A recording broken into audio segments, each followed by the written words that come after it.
Most people grab a kettlebell and go straight for the swing. That's backwards. The swing is actually the last thing you should learn after 40. These 5 movements come first, and they're what keep you pain-free, mobile, and strong for decades. Here's what makes kettlebells different.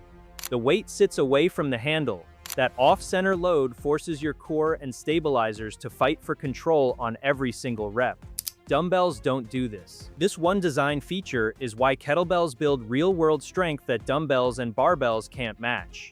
5 movements, 20 minutes, 3 days a week. Let's start with the first one, the Turkish get-up.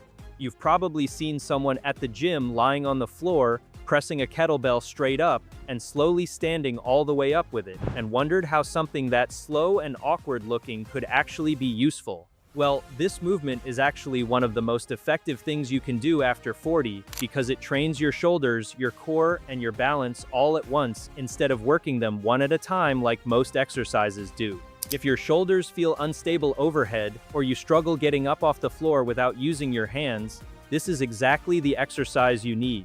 To do it correctly, lie flat on your back with the kettlebell in your right hand, arm pressed straight up. Bend your right knee, plant that foot flat, and prop yourself up onto your left elbow, then your left hand, keeping the kettlebell locked overhead. From there, lift your hips off the ground, sweep your left leg back underneath you into a kneeling position. Then stand straight up while keeping your eyes on the weight. Then slowly reverse every step to lower back down. Trust me, if you've genuinely never done this before, it takes a few tries to feel fully natural. Here's where most people make a mistake. They rush through the steps instead of moving slow and deliberate, or they let their eyes drift away from the kettlebell, which is exactly when it starts to wobble. Instead, move like you're in no rush and keep your eyes locked on that weight. What makes the Turkish get-up so valuable after 40 is that it teaches your entire body to move as one connected unit. Research has found that shoulder stability training like this can meaningfully reduce shoulder pain and improve overhead range of motion.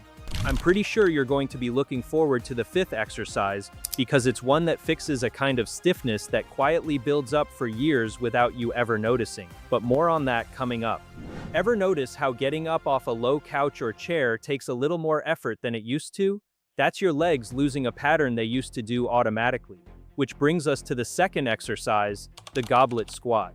This movement brings that pattern back, building leg strength, hip mobility, and the kind of control that lets you get up and down off the floor without thinking about it. If getting up from a low chair or picking something off the ground has started to feel like a chore, this is a must in your routine. The setup is simple. Hold the kettlebell by the horns, right up against your chest, like you're holding a goblet. Stand with your feet just outside shoulder width, toes turned slightly out, chest up the whole way down. Push your hips back and bend your knees, keeping your elbows brushing your knees, going as low as your mobility allows while keeping your heels flat. Pause at the bottom, then drive through your heels to stand back up, squeezing your glutes at the top. The mistakes here are honestly pretty predictable.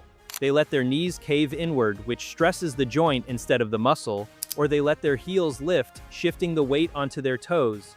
Instead, push your knees out in line with your toes and keep your weight balanced through your whole foot. If a full squat feels tough on your knees or hips, that's fine. Only go down as far as feels comfortable and let it improve over weeks. Because the weight is held in front instead of on your back, this version keeps your spine supported, which is why it helps with knee pain relief without loading your lower back like a barbell squat does. That's your lower body sorted. Now for a movement almost nobody over 40 has ever actually tried, the around the world kettlebell.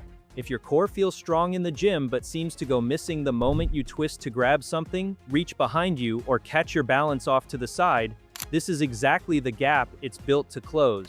I know what you're thinking, this looks more like a party trick. But most core training only moves forward and back, while real life constantly asks your core to twist, reaching into the back seat, or turning for something off a shelf. Here's how you do it. Hold the kettlebell in front of your waist with both hands. Pass it behind your back with one hand and catch it in front with the other, circling for a set number of reps before switching. Keep your core braced and don't let your lower back arch to compensate. The biggest mistake people make here is letting their arms do all the work while their core stays completely loose, which defeats the entire purpose.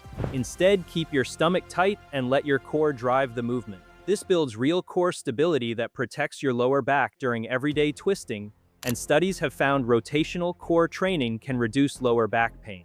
Now let's move to an exercise that protects your back for life, the Kettlebell Romanian deadlift. At first glance, this looks like a regular deadlift, but it targets your hamstrings, glutes, and lower back through a hip hinge pattern that's essential for injury prevention. This isn't about building bigger legs, it's about teaching you to hinge at your hips properly, the exact movement you use every time you bend over to pick something up. When people don't know how to hinge correctly, they round their lower back instead, and that's usually where chronic back pain starts. Hold the kettlebell with both hands in front of your thighs, feet hip-width apart, slight bend in your knees. Push your hips straight back while keeping your back flat, letting the weight slide down close to your legs. You should feel a deep stretch through your hamstrings around shin height. Then drive your hips forward to stand back up, squeezing your glutes at the top. This is where the technique genuinely tends to fall apart the most. They bend their knees too much and turn it into a squat, or they let their lower back round out because their hamstrings are tight. Instead, push your hips back like closing a car door with your backside back flat like a table. By practicing this regularly, you're teaching your body the safest way to lift something off the ground. And the research on hip hinging and lower back pain is clear. The final exercise ties everything together, and it's one that undoes the quiet stiffness that's been building in your shoulders for years without you noticing. The kettlebell halo. This might sound like a small movement, but most shoulder problems after 40 come from stiffness built up over years of never moving your arms overhead. Here's how you do it. Hold the kettlebell upside down at chest height, then slowly circle it around your head, staying close to your scalp, passing behind your head and back around. Keep your core braced so your ribs don't flare and your lower back doesn't arch. Do a handful of slow circles in one direction, then reverse. Most people tend to go wrong here in one of two different ways. They grab a kettlebell that's too heavy right away, losing control halfway through, or they arch their lower back instead of working within the range they actually have. Start with a genuinely light kettlebell, even 5 pounds is plenty while you're learning. Focus on keeping the circles small and controlled before going heavier or wider. What makes the halo genuinely different from the Turkish get-up is worth understanding clearly because the two exercises aren't actually doing the same job at all. The get-up is about controlling weight through your shoulder under real load, building the kind of stability you can actually rely on when it matters. The halo works the opposite side of that same equation, restoring the range of motion your shoulder has slowly lost over years of sitting and reaching in the same limited directions, without any load involved at all. Research on shoulder mobility work like this shows it can meaningfully reduce stiffness and genuinely improve how far you can comfortably and safely reach overhead.